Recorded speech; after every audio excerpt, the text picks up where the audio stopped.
Hello, my name is Daniel Francis, and this here is my best friend, my girlfriend, my co-host, Katie Ludlow, and I am a Swiftie. and I am not. And this is Our songs. our films.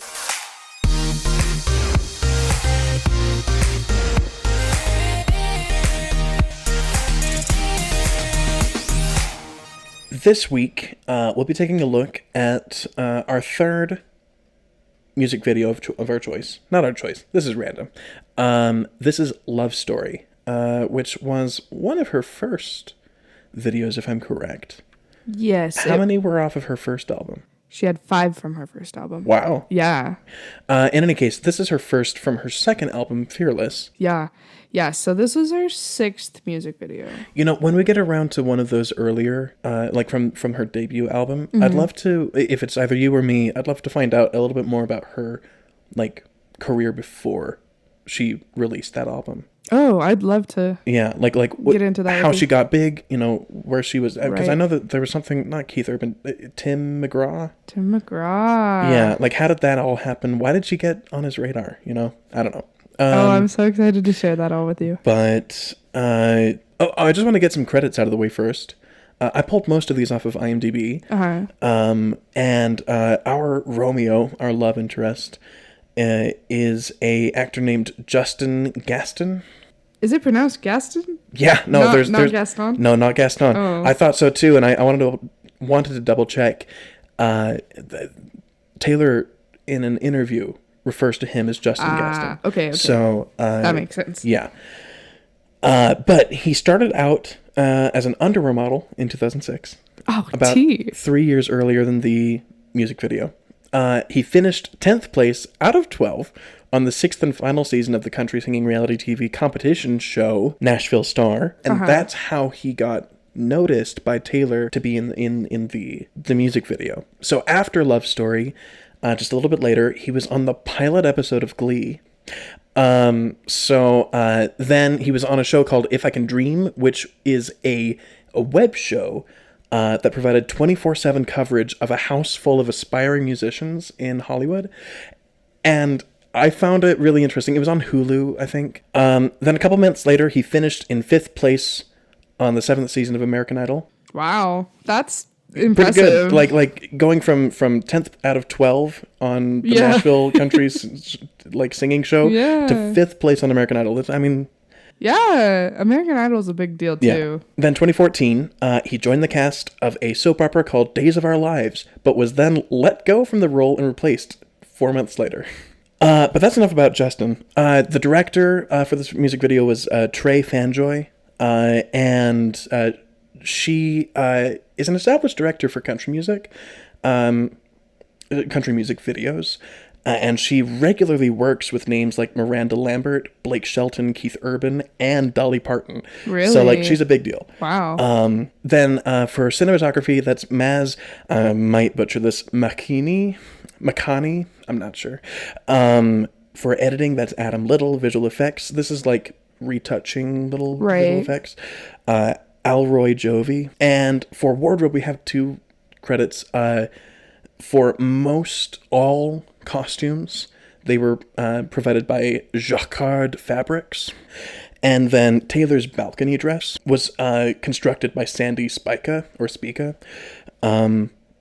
who she has worked for Big Machine label since 2005 when it started. I believe she's married to the original CEO. But yeah, enough about the credits.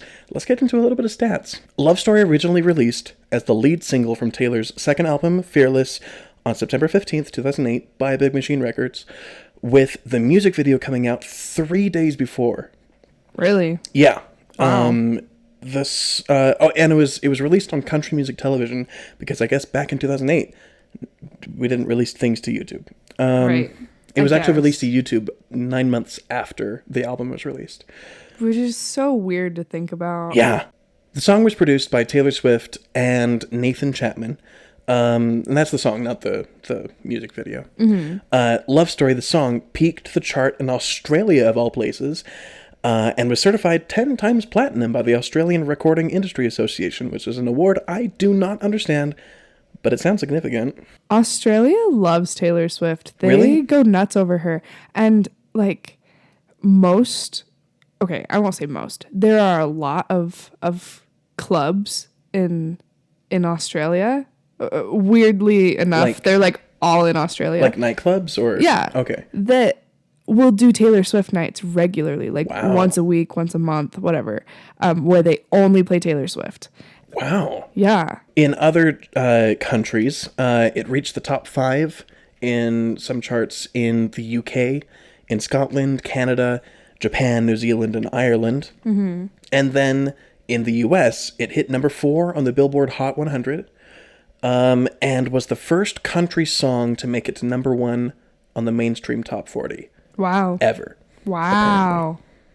I don't know if that's because the mainstream top 40 was newer, so I don't know if Dolly Parton didn't get the chance to. That's fair. Or I'm not entirely sure, but yeah, I mean that's pretty cool. That's wild. It was certified 8 times platinum by the Recording Industry Association of America, which is like the American. Mm-hmm. I don't know what that means, I don't either. but it sounds significant. It's platinum. That's cool. I'm sure someone out there that's listening sure. knows, and they're just in awe. And at least according to the last time this article was updated on Wikipedia, Love Story has sold over 6 million copies in the U.S. alone. Just like the original. The original Love Story Wow. song. But then 18 million total across the world. Crazy. So pretty big. Crazy. The music video received Video of the Year from both Country Music Association Awards and CMT Music Awards in 2009. Mm-hmm. And this song has been a returning number for nearly every live concert and tour of Taylor's since Fearless's release, up to Reputation in 2018. I would argue that this is her most iconic song. Really? This is the one that has been on the radio since it came out. I dare say that, I mean, I don't know. I feel like a couple songs from 1989 might be more iconic. Because that's where she got most popular. They're definitely her more popular, but iconic. I guess that is a little like different. when you think Taylor Swift song, I feel like this is, for me, the song that I think of. Okay. I mean, I wasn't a fan of country Taylor before. That's fair. I feel like this is one that squeezed past country just enough that it became popular. You know what I mean? It did country, get on, but it's on the radio. They did release or sell the song to like pop radio stations. Right. So it definitely made it. Right. Love Story was the first song released as a Taylor's version, where it topped the Billboard Hot Country Songs chart immediately. And it's the second song to ever reach number 1 on that list with both an original and a re-recording version of the song, following Dolly Parton, of course. Just one little bit of backstory before we get into it. Mm-hmm. This song is inspired by a boy she never dated, but I guess wanted to. She introduced that boy to her family and her friends, and all of them hated him. Mm-hmm. No one liked him, and they all said, no, you shouldn't date him. And her parents said, no, you can't. We won't let you date him. Mm-hmm. And so she ran into her room, and the story goes that she wrote the song in about 20 minutes. Which is insane. It's insane. Some stories say exactly 27 minutes. 27? 27 That's minutes. my favorite number. Is it? It is. And then the next day, she finished a rough demo in about 15 minutes. Wow. So, like, she had it. She had it in about an hour. That's crazy. Yeah. Before we get into the synopsis, I want to know, what did you give as not passive perception? That's D&D. Personal perception. My personal perception, I gave a 7, and I am gonna say a lot of this was tied to nostalgia. Mm-hmm. I remembered it being better than it was. Yeah. But I think that's because when I was a kid, I idolized Taylor. Oh, yeah. and she was everything. And so this was like magical, and it's still good. So I gave it a 7, and I'm really scared to hear what you have to say, because earlier today I said, Daniel, you're hot. And he said, You won't think I'm hot after you hear how I created this song. Yep. I'm so scared. Oh no, I feel like I'm gonna get eaten alive. I gave this a 5. Okay. Were you thinking it was gonna be lower? I told myself as long as it was higher than a 4, I would be okay. Okay, well, I'll get into why I gave it a 5 later at the end of the episode. Okay. Okay, so let's get into it. All right, so we open up to a shot at a modern day college, which happens to be Cumberland University in Lebanon, Tennessee. Taylor is in modern clothes carrying textbooks when she notices a quintessential 2000s hot boy sitting under a tree. I'd like to know, you say modern, and that's modern for For when it was released. time period. Yes. So he's a quintessential hot boy. He's like, he's kind of a bad boy. He wears black and he has long hair and with Justin Bieber. a little bit like a Justin Bieber. Yeah. We have some quick cuts to him whispering in her ear in Regency garb, and then them doing some kind of social dance, like a Regency garb. That is such a fancy way of saying that. I never would have come up with that. Garb. I would have said in Renaissance clothes. Renaissance clothes. Renaissance is a completely different time period. You know what? That's what I would have said. Okay. And I stand by it. They look at each other like they're... So we're back into the modern time. They look at each other like they're confused why the other is looking back at them or something. I don't know. I felt a little bit weird about this. Then we go back to the Regency outfits. It's definitely the two of them dancing. And then we get to a new location. This is a small castle that I'd imagine is 90% stairs. And I want you to guess when this castle was built and where in the world it's located. You can give me general ideas. Well, I know it's located in Tennessee. You know it? I don't know exactly where. I don't expect a city, but it's in It's Tennessee. in Tennessee because I know they were pretty local. Okay. And You are correct on that. what was the other question? When it was built. When? I'm gonna say like 2001. Really? Yeah. No, I was expecting this to actually be out in the... Okay, so the production team originally considered sourcing a castle in Europe to record at. But rather than, spend all the money to fly out there, bring their equipment and everything, they found one outside a unincorporated township called Arrington, Tennessee. Okay. This castle is called Castle Gwyn, but this castle was built in 1973. Wow. Yeah, so I was expecting it to have been built like 1800 at Really? least, if it was in the U.S. Really? Or forever ago if it was in Europe. But I was thinking 2001 because it gives the vibe of like, you remember the vibe of Olive Garden back in the early 2000s? It gives me that vibe for some reason. I get that. Like I that get that. aesthetic of like, ooh, this is fancy, but it's just like a brick building. or like if you've ever, I don't think have you been to medieval times? I have not. It's this in one sentence, it's this restaurant, like show theater where there is a indoor jousting tournament that goes on while you eat your food, and so when you sit down, you're sat in the stands and you're given like, oh, I'm part of house whatever, and you have like the colors and you cheer for your person and whatnot, and there's this whole storyline of like the bad guy is and whoever wins gets to marry the princess or whatever, and it's great. I also had a bit of an allergic reaction to the horses. Not horrible, but I did sound like Batman for the rest of the night. It was phenomenal. Oh man. I was on a choir tour, so luckily I was okay the next morning. But anyways, back to Castle Gwyn. It's also used in the annual Tennessee Renaissance Festival. Okay. Taylor is looking out of a window in a new dress. Now this is the dress I was talking about earlier, made by Sandy Spica. Spica. I don't know her last name. It's a beautiful dress. I think it's interesting. It's definitely, it gives like 2000s vibes. Yeah. But you know what? At the time, it was the thing. And I remember watching this as a kid and just being mesmerized with how she looked in this dress. I wrote about this later, so I'll just talk about it now. I thought it was interesting.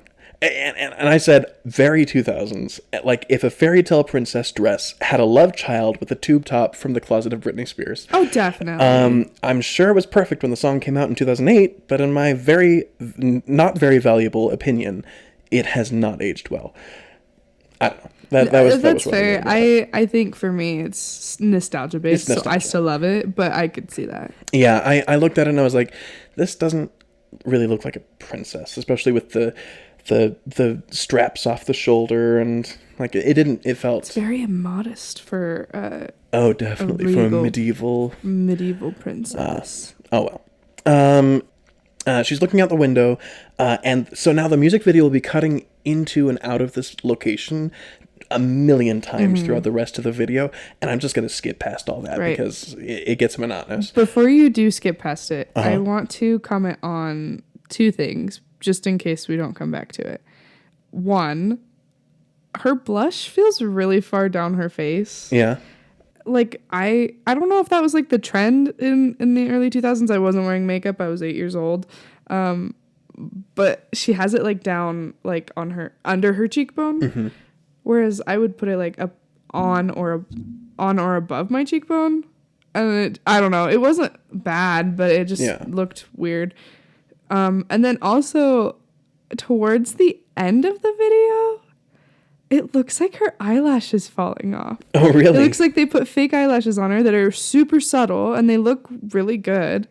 But if you go to 250, let me get there. I spent like my whole first watch through as I was grading this, because I haven't seen this in years. But I spent my whole first watch through going, is her eyelash coming off? Is it her right or her left eyelash? It's our left. Our left. Our left, her right. That Also, is interesting. There's like there's definitely a line right above. In other shots, it's fine, and so it's always these close-up shots where she's looking right into the camera, and so I wonder if that was like filmed later in the day or yada yada. It doesn't matter. If you look at 259, there is a bit of there's a word for it, like a double lid or something like that. I think that her eyelid might just fold over, and there's like a bit of a shadow there, maybe. Okay, I'm not sure. Fair. But, I mean, maybe it was falling off. Or maybe the mascara was retouched and then it got wet and it touched the top of her eyelid. I was like, what is going on with her eyelashes there?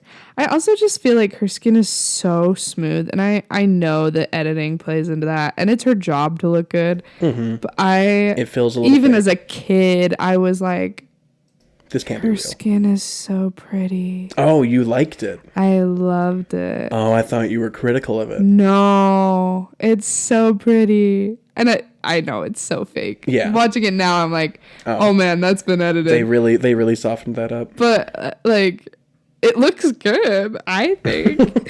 Anywho, back to it. We cut back to a Regency ball set in a ballroom, which this location is at the same campus. It's just in another building, and I thought that was really cool. At the college? At the college, yeah. Oh, really? Yeah, it's in a building called Baird Chapel, Baird Chapel, it's they just threw some shrubbery in there and some candles and put everyone in costume, and it fit. And it looks great. Yeah, and they don't. I mean, I'm sure that people who are more knowledgeable about Regency architecture and fashion and whatnot might have something to say about these costumes, but oh well. I don't have that expertise, so I can't speak to that. Hot boy Justin walks up to Taylor, who's chatting with her friends. He looks so much older than her. I actually thought he was like in his 30s. Really? I would have thought like late 20s, but yeah, I don't know. He definitely looks like a college age. And she looks like gentleman. She's in high school. She looks like she's entering college, if anything. But yeah, it's a little. It's not predatory. They're I'd like say, the same age, weird. which is wild. That's insane. Anyway, Taylor notices Justin, smiles, walks up to him, and they dance together. These shots with dancing in it are a little interesting. They sourced these dancers from the same university they were filming at. Okay. But Taylor didn't learn the choreography until 15 minutes. Oh my gosh, before they recorded. That makes so much sense, because I actually wrote a note. Let's see. this is for my video performance. This is skipping ahead, but I felt like it was really well done. But there are parts, especially this dance scene, where it feels like we're just watching a little girl who is told to do something and she's just doing it, and she's not. She's not dancing. She's just like, okay, places. I was told to walk over here, so I'm going to walk over here. And so this dance scene was the big kicker for me for that. And I'm not sure if it's because she didn't want to learn it, and so she put it off until the last minute, or if it's that she didn't have time to, or if whatever. Also, just the scheduling. She's an infamously bad dancer. Oh, is she? Yeah. So I didn't know that. Yeah.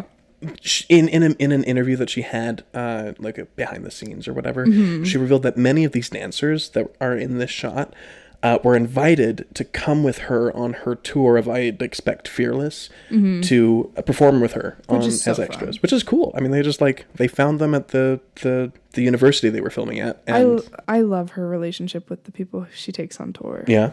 Anyway. All right. So Taylor's and Justin's eyes are locked. They're center of the floor. They're in love. This is what I said about the costumes. They're pretty solid in this scene. Not just Taylor's and his, but like the rest of the ensembles. And they feel right. I don't know. I can't really say if they're doing it wrong. I liked the color scheme with the costumes. Not that there was like a color scheme, but there weren't any that were like... They didn't... Oh, that stands out. Yeah, they didn't stand out.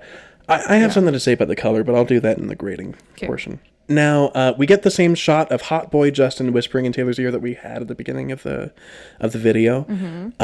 And she gives him a sly smile and walks away. What did he say, is what I asked.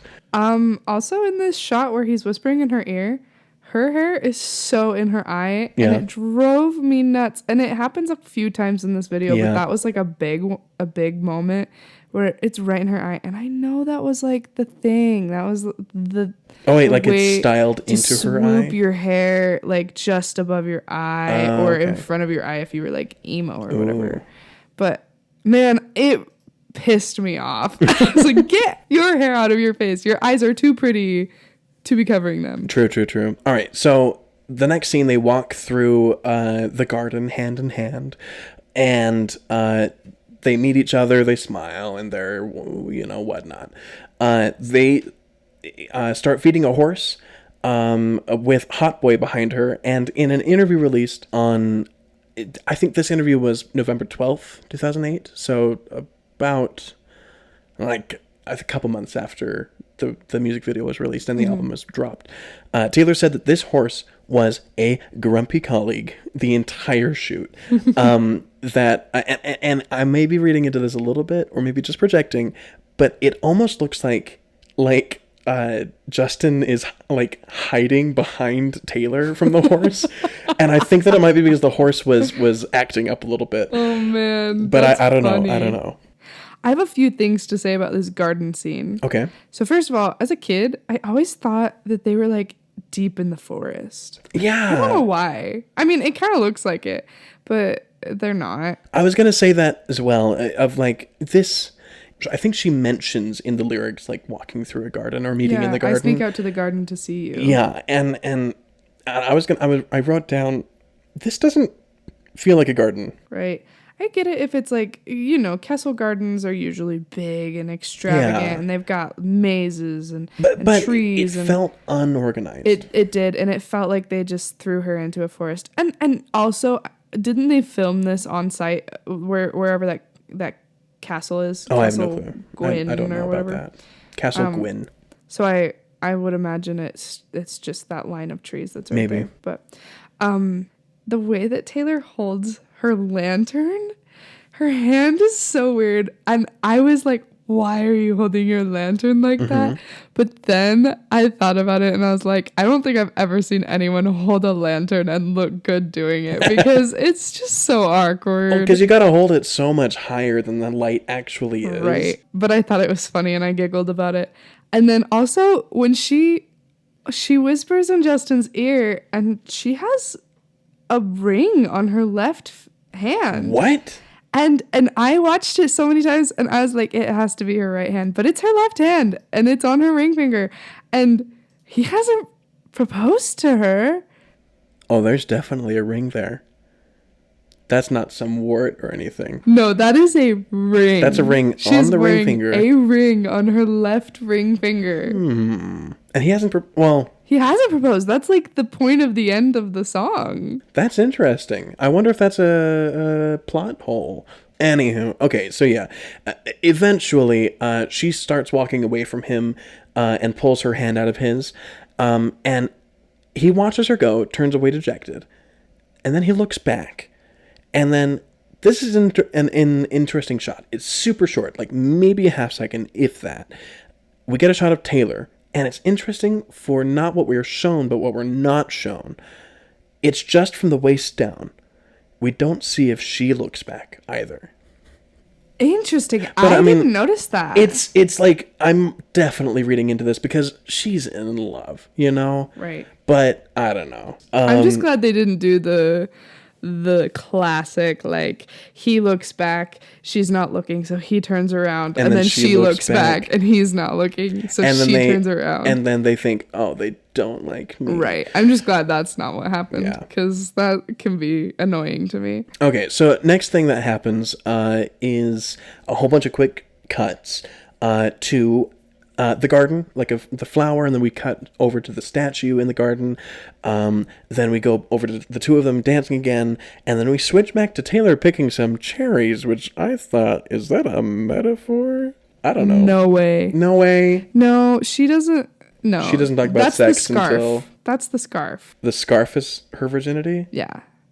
From All Too Well. So not the fruit, not this boy. But I wondered if it was, because when you were like, wait a minute, then I was reading into it, and I wondered if it was like forbidden fruit type of thing, like Eve Plucking the fruit, eating of the knowledge. apple or whatever, and Yeah. and then like, anyway. I don't know. So going forward, we eventually land on Taylor back at Castle Gwyn, singing about how she is losing hope on him coming back to her. I get tired of waiting. That exactly. When suddenly he appears on the horizon, running towards her. She gets excited. She runs down the stairs to him, and I gotta say, I'd be a little terrified to run down the stairs in that dress, because I don't think she can see her feet at all. Right. But then we get a shot in a field of Taylor and Justin running towards each other. And then now they're holding each other and the camera is panning around them in a circle. And I want to make a little quick recess to some interviews and behind the scenes. 3 things. Apparently, by the time they got to the shooting location for this field scene, their golden hour was nearly over. And so they set up and shot everything in like 30 minutes. They were just shouting, go, go, go. And everyone was running, literally running from place to place. They got it all somehow. And because they rushed it, so second thing, because they rushed it all, they couldn't afford to have the crew get out of the shots in time. So the shot that circled that couple, they shouted mid-shot. There's a recording of this. They shouted mid-shot, get down, get down. And the entire rest of the crew, not behind the camera, immediately dove into the tall grass. Amazing. That is so incredible. Isn't it fun? And then the third thing is, one of Taylor's favorite shots from this video is that one circling the couple. And there's 2 quotes I want to share. The first one is, "That's how I picture every beautiful moment, like a camera is panning around you." And then the other one that I kind of like more, it feels much more like a how old is Taylor when this comes out? 2008? The music video came out 2008? Yeah, So well, both came out in 2008. Oh, that's right. So she would have been 1989. 20, not 20. Sorry, she would have been 18. 18. Okay. This definitely feels like a teenager said this. Every time you are in a beautiful moment with someone, think about how much cooler it would be if the camera was panning around it. That's funny. Isn't it fun? Anywho. Sorry. Oh, yeah. What? I have something to say about this golden hour. When Taylor is on the balcony, Yeah. the sun is behind her. And then she sees Romeo in front of her, runs straight out in front, and now the sun Is in front of her. Inconsistencies. Yeah, the rings, the sun, ridiculous. Come on, Taylor. All right, but now we're at the last shot. We're back in the modern day, 2008 modern day. And They just look at each other, and they have this, I don't know, like this knowing eye as they look at each other. And so here's my questions.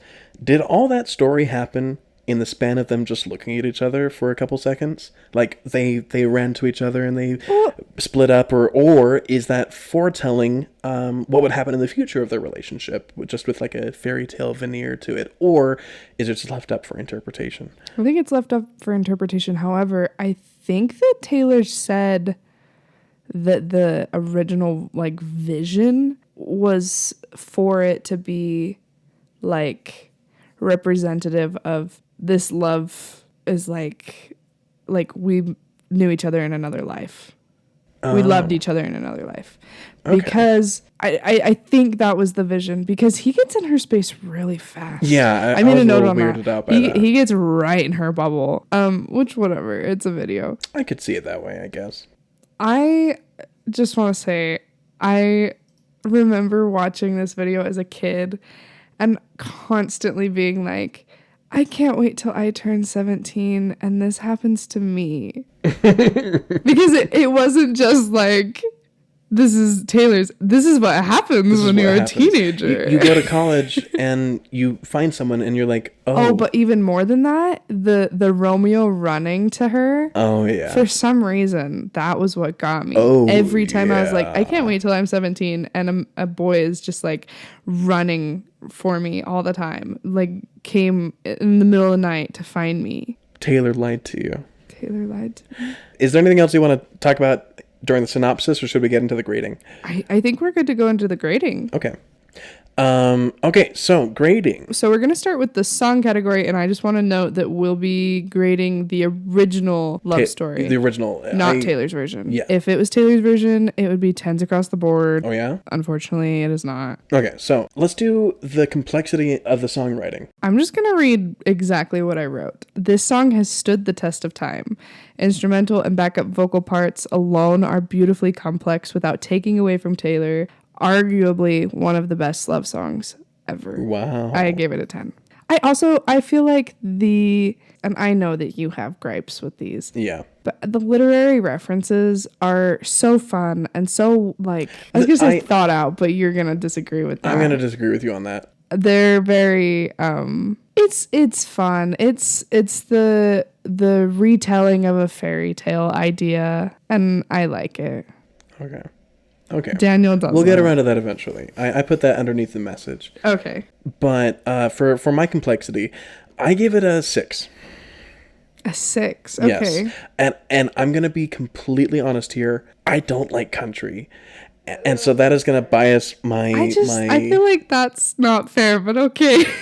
Well, you're using your nostalgia as a bias. Okay. So I'm definitely biased in the score. But I listened to Taylor's version of the song. Mm-hmm. And so that gave me a bit of a clearer take.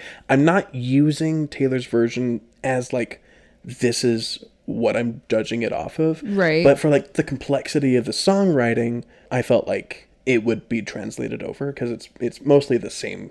I mean, it's all the same instrumentals, right? For the most part. For the most part. Taylor's version is a lot less country. That's the thing. It's still country, but it's not like screaming in your face country. Mm-hmm. In any case, I like the arcs that the song presents in its progression. But in my opinion, at its core, it's just like it's a simple enough song. You know, it doesn't really break any expectations of what a song is, except for it's telling a story, which many songs at the time weren't really doing, I think. Right. All right. So down to performance. I'll go first this time. I gave this another 6. Okay. This is for vocal performance. This is what I wrote. Taylor is pretty young in this recording, so her technique isn't nearly to the same caliber as her later songs. Right. Though I will say still phenomenal and deserving of praise and fame, but lacking the depth and skill compared to what else I've heard her sing. Right. Especially compared to Taylor's version of the song. And I'm not going to say that, it isn't as good, so I'm going to rate it poorer. I watched a fan-made love story edit. It was the music video, but they had put Taylor's version on top. Oh, okay. And it was so interesting because like you can hear that she's matured in Taylor's version and it's obvious the difference. But like seeing her young self sing it with her adult self, like it became so obvious how far she's come. I want to see that. It was pretty cool. What'd you give for performance? I gave it, for song performance, I gave it an 8. I know you don't like country, but I love the little southern twang that she puts on her vocals when she sings country. And especially in the original, she really has that. She doesn't have it as much as she did in debut, but I think it's cute. Anyway, I gave it an 8 though because she sits on her consonants a lot more than I'd like. This is for the original. Yeah. So a couple examples.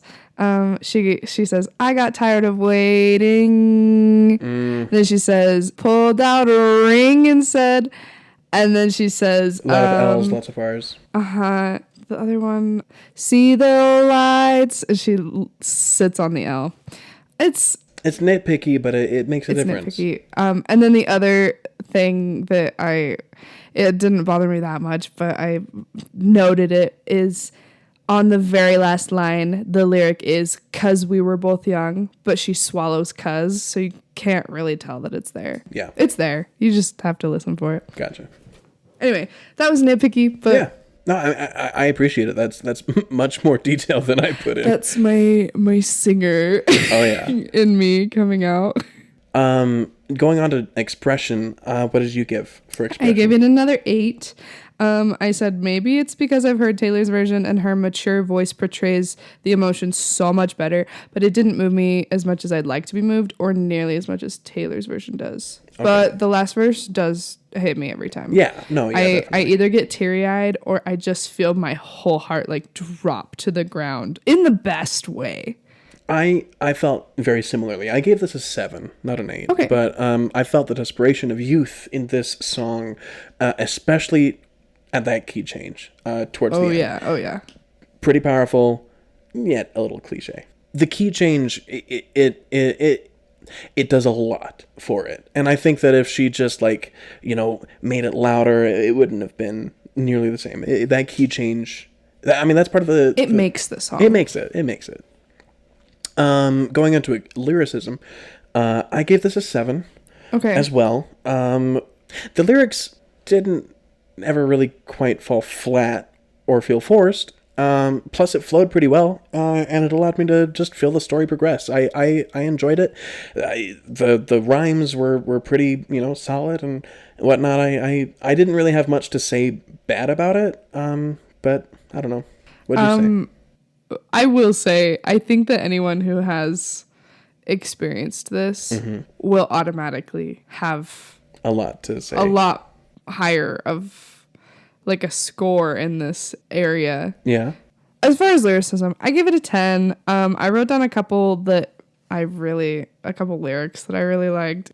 I've always loved this lyric when she says, I love you and that's all I really know. It's so romantic to me. Yeah. And then this love is difficult, but it's real. And then right before that, she says, they're trying to tell me how to feel, which for some reason has always been like my favorite lyric in this song. I always was like, yeah, they're all trying to tell me how to feel about. Anyway, I like the lyrics. I give it a 10, but those are some of my favorites. Let's go on to the message. And I want to hear your score first. I gave it a 10. I said it's a relatable song to any teenage girl meeting a guy for the first time, comparing them to your favorite love story of all time, and thinking that'll be us one day. I gave this a low score, and this is where I put the literature aspect of my grading. This is what I wrote. I'll concede that Taylor is not the first to bastardize Romeo and Juliet, but I wish that in this metaphor she used, there was a line that at least alluded to the fact that the two characters are infamously star-crossed, meaning they are fated in the stars to end tragically. And that but this time it's not going to happen. Or this time, I don't know. Not that we're different, but I don't know. I don't know. Now, I guess, this is what I'm not sure that she meant this when she wrote this in her room in heartbreak and anger. But the fact that she is so young and like naive about romance and relationships, she's 18 years old, right? might be like, oh, she is Juliet, looking at Romeo and being like, we're gonna have a happily ever after, and Right. she doesn't know yet that there's heartbreak involved in many, many, many, many, many, many relationships. The other literature nod that I noticed in this is a reference to The Scarlet Letter, which is a book I haven't read, but I skimmed a synopsis of it, and it's about a woman who has a child out of wedlock and has to hide it and learn to like whatnot. It's like this secret that she has to keep for the rest of her life, because she would be considered impure to the rest of the world. Right. And I don't see how I'm your Scarlet Letter and you're my Romeo or something like that. So the Scarlet Letter is a letter that they had to wear. Mm-hmm. And whoever wears the Scarlet Letter is an embarrassment to their family. Her boyfriend would be an embarrassment. Wait. No, she's the Scarlet Letter. You were Romeo, I was a Scarlet Letter. And she's a Scarlet Letter that her family would have to wear. Right. She's the embarrassment. I don't know. I'm not sure that they would be embarrassed by her, because from what I've gathered from very little information, they just didn't approve of him. Why would they be embarrassed by her? It's the Romeo Juliet situation. Like, it would be an embarrassment to the Capulets. It would hurt our pride. Okay. She was 18 and wrote it in 20 minutes alone in her bedroom with probably no access to the internet. So in any case, that's why I gave Message a 6. Cool. Jumping into the video categories. So for cinematography, it's my lowest score yet. I gave it a 4. You're joking. I'm not joking at all. Not at all. I didn't think that nearly none of the shots felt particularly inspired. They were all either cliches. Oh, we had absolutely opposite views on this. Oh, really?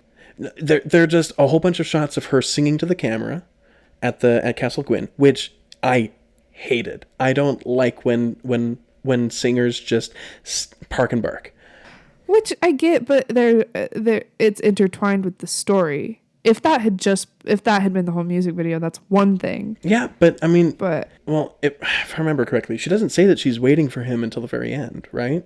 Until the end. Right. It's your Sixth Sense moment where it all comes together, and you're like, and it would not be nearly as inspiring, or not inspiring, but as like touching, if it just like randomly cut to her on the balcony and she sees Romeo and she comes running down. The only shot that I could read into and like, what did they mean by this, was the one where it just showed the waist down. I think I was reading way too far into it. Like there was nothing to read. I would just like to throw out, I'm not telling you you're wrong. Yeah.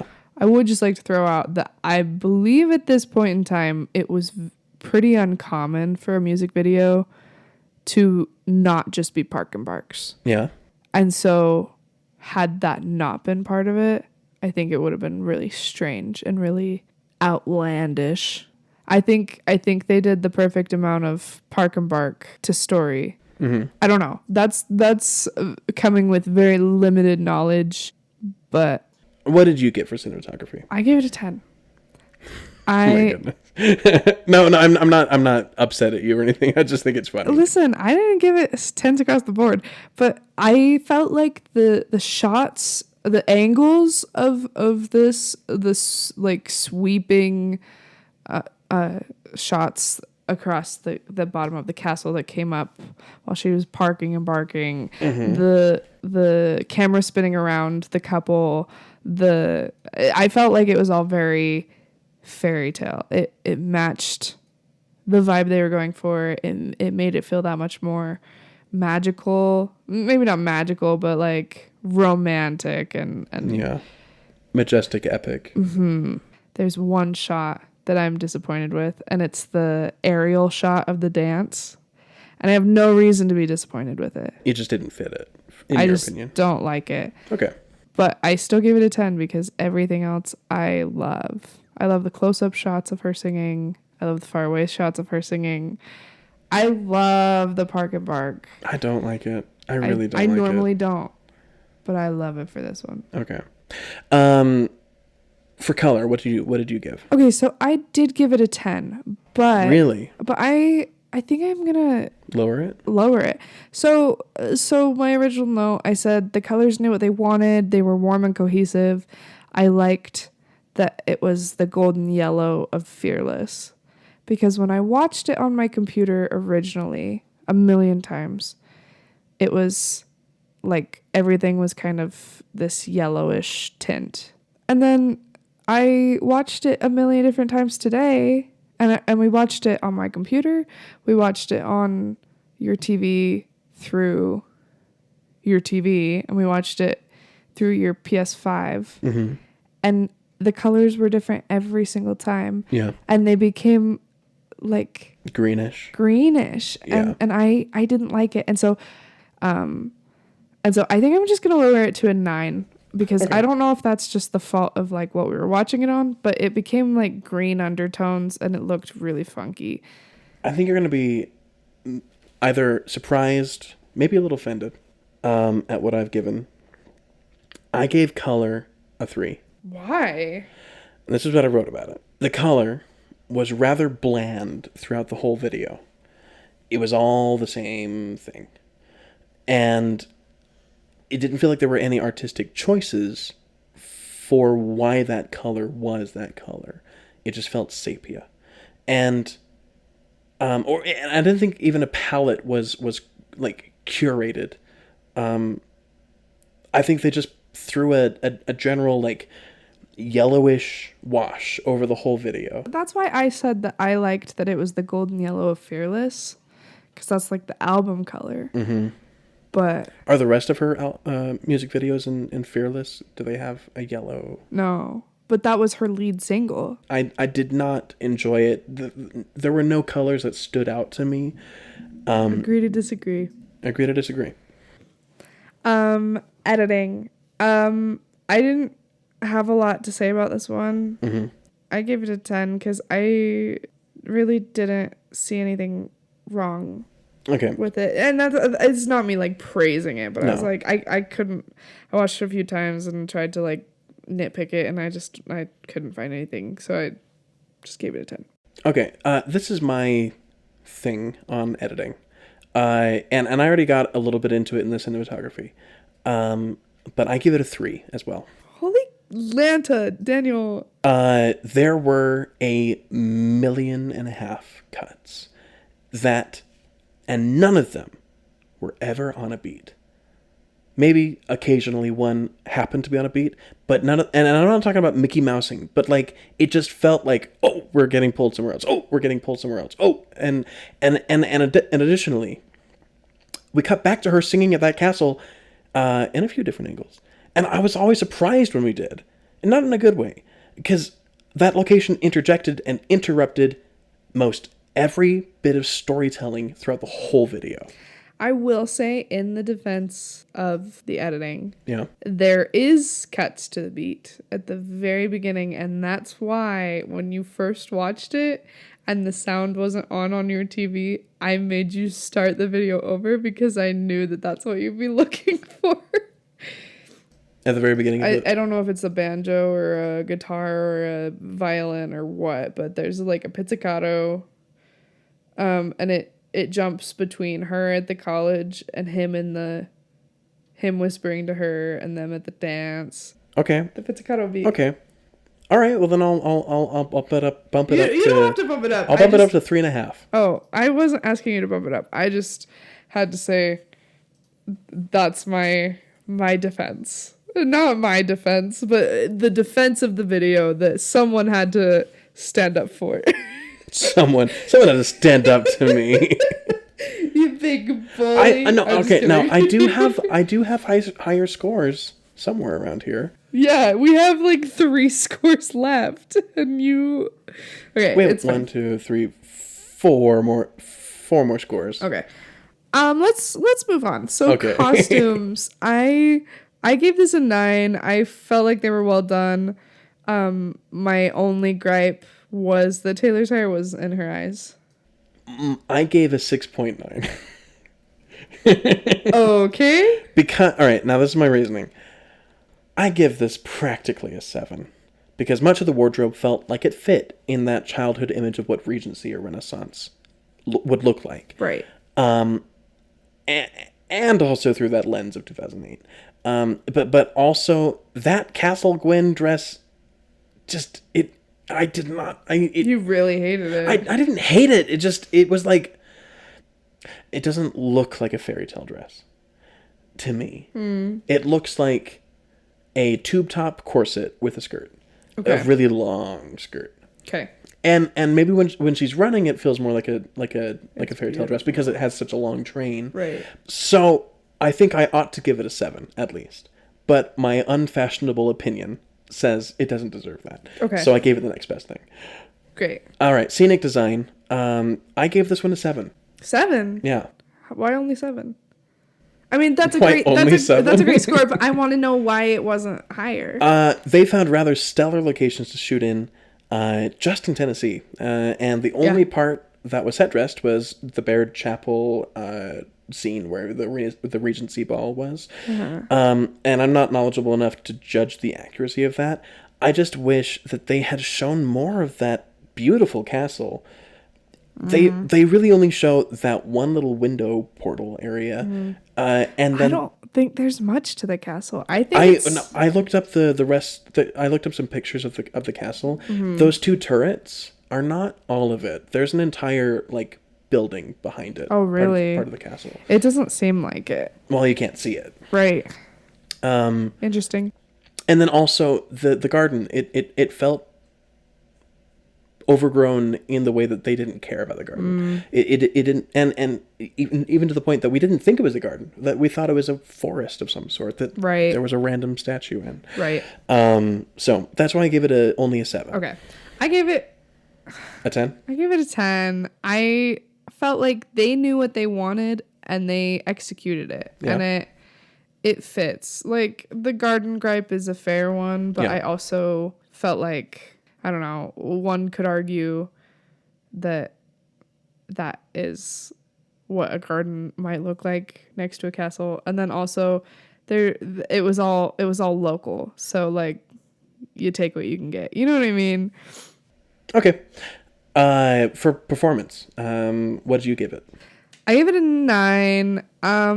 It's what I mentioned earlier with sometimes it felt like they had just told Taylor what to do and she was just trying to do it.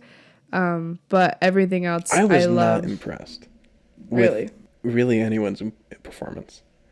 There were times when it shone, it was nice. But I felt like everyone was just so stiff.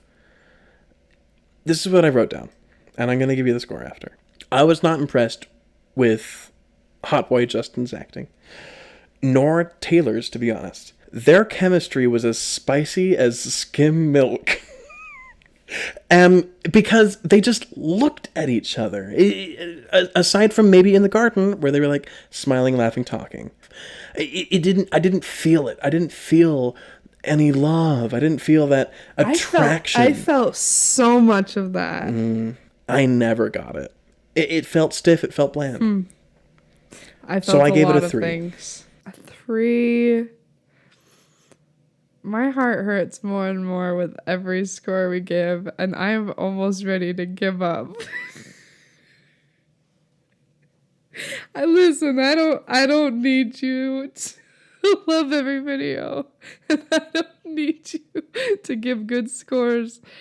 I'm glad that you're being honest, but it's hurting me. Okay, let's go on. We're looking at direction. I will give you a guess. A 10? I gave it a 10. They knew what they wanted. They executed it well. Is that all you want to say on That's that? all I had to say. Okay. I'm sure you have plenty, though. I give it a 5.5. Okay. The idea to set it in Regency era was interesting, and the overall arc of the story was fun. It was engaging. I liked it. I liked the idea of it. But aside from them walking away from each other occasionally, I never felt worried about their relationship. No one in the video ever presented any kind of like dissatisfaction at them dating each other. They were always in the garden by themselves, or they were at the. It was the highlighting dance. the good parts. It was highlighting the good parts, but the song definitely doesn't. It's not. Sorry, the song definitely highlights the good parts, but there are bad parts in the song. What was your personal perception? It was 6. 6. I gave a 7. You gave it a really low score for giving a whole bunch of 10s across the board. It wasn't as good as I remembered it being. It's not as pull you in as I thought it was when I was a kid. So what was your average? My average? Yeah. 9.23. My average was 5.45. I think, like I said in my personal perception note, it was very tied to nostalgia. Yeah. And I think that's why I was disappointed. Because as a kid, It was everything. this was everything. It's good. I enjoy it. It's not everything. Yeah. Okay. So you gave it a 7 on personal perception, which gives it a +1 on our afterglow point. Personal perception bonus. Yes. 1 point. I gave it a 6, so that's a 0 on my hand. So I'm gonna put 1 in there for you. And then I'd never noticed any callbacks or Easter eggs or anything. One could argue that the white horse, is pointing toward the song White Horse by the same, or not by, but about the same boy. How white is it? But it's like a gray white, and I'm pretty sure they just used it because it was there, and they were like, oh, here's something fun. Do this. So I'm not going to make an argument for it. I mean, it's the beginning of her career. There's not much to refer back to. Yeah. Let's leave it. Right, I agree. All right, play points. Do you want to do yours first and make it happy ending, or do you want to do mine? Oh, well, mine aren't that good. Oh, no. But I just as a reminder, play points is a chance for me and Daniel to each give or take away 3 points. Afterglow points. Afterglow points. And we can distribute those how we want. But we do have to defend them. Right. We can say. Right. So. And I'm worried you're gonna not let me have one of my points. Okay. So my first play point, I said -1 for the hair in her face. Okay. It really pissed me off. Okay. I couldn't focus on a lot of the video because of it. I think it's picking the wrong battle, but I'll let you have it. I didn't have any of the gripes that you had. I, in fact, felt exactly the opposite way that you did. Every gripe that you had, I loved. So I don't think it was picking the wrong battle at all. It's picking the only battle. It's picking the only battle. Okay, all right. So you have -1. I have +1 for smooth skin. Because even though it was edited, it makes me so, like, it makes me feel the way that ASMR makes people feel, where they're just like, that's how I feel. I don't know. Something like that. I mean, all right. What's your third one? Well, wait. Did you have a third one? You have to tell me if I get that one or not. Well, you can't base it on my third point. Why can't I? You have to tell me right now. Is your third one the one that you're not sure if I'll... Tell me if I get that point or not. I think that is purely based on It's something that I enjoyed. It's something that you enjoyed. It's like the Lavender Lake. I liked it, so I gave it points. Okay, you like it, you can have it. Okay, +1 for her smooth skin. So we're sitting at 0 points from me so far for the play points. Okay. Because I had a -1, I have a +1. Yeah. My final point. You're not going to give this to me. No. +1 for being the most iconic love song of our generation. Okay, you can't say that. Okay. I'm gonna save the funny one for the second Oh one. man. Okay. But my first one, and I don't expect you're gonna let me have this one. Okay. It's -2 because and now let me get through my little paragraph here. My little paragraph. I really don't like when a music video is just the artist singing to the camera, and a significant portion of this video was a Castle Gwyn with Taylor parking and barking at the camera. And so that's why I gave that a -2. Is that fair? I don't know. You can give it -2. I just don't want to. Yeah. You don't want to let me have that. But you can have -2 for that. All right, -2. And my other play point, my last play point, is a +1. Okay. For the fact that in the final spinning shot of the couple, I know that there are crew members hiding in the grass, and that is really fun to me. That's a great play point. Yeah. I like it. So I'm sitting at -1. So that puts us at a total so far of 0 afterglow Really? points. Okay, how well does the video benefit the song? We have to agree on this together. Right. I gave it a 1. Really? Yeah. I think I agree with 1 point. Okay. So that puts us at 1 afterglow point. That puts my end total at 70.9 out of 130, with 1 afterglow point. I am sitting at 120 out of 130 with 1 afterglow point. All right. Well, those are our scores. What do you, before we go, we usually like to put out some suggestions for our own favorite, or this week's favorite song and film of our own. Our song and our film. Do you want to go first? Sure. So my suggestion for a song, which I swear I had one picked and I forgot about it. So this is a totally random song, but I really like it. I really do. But it's called Bird Tutorial. It's by Sydney Gash. I really enjoy it. It is a recording of like an old, like maybe a cassette or record player or something like that. Of how to teach your parakeet to talk. Mm-hmm. And they just play that. And then over the top of it, they have like this cute little guitar little moment. It kind of reminds me of the vibe of, it's like if Jack Johnson had to write a song for a Disney parade. There you go. Yeah. My film suggestion is Severance. It's on Apple TV?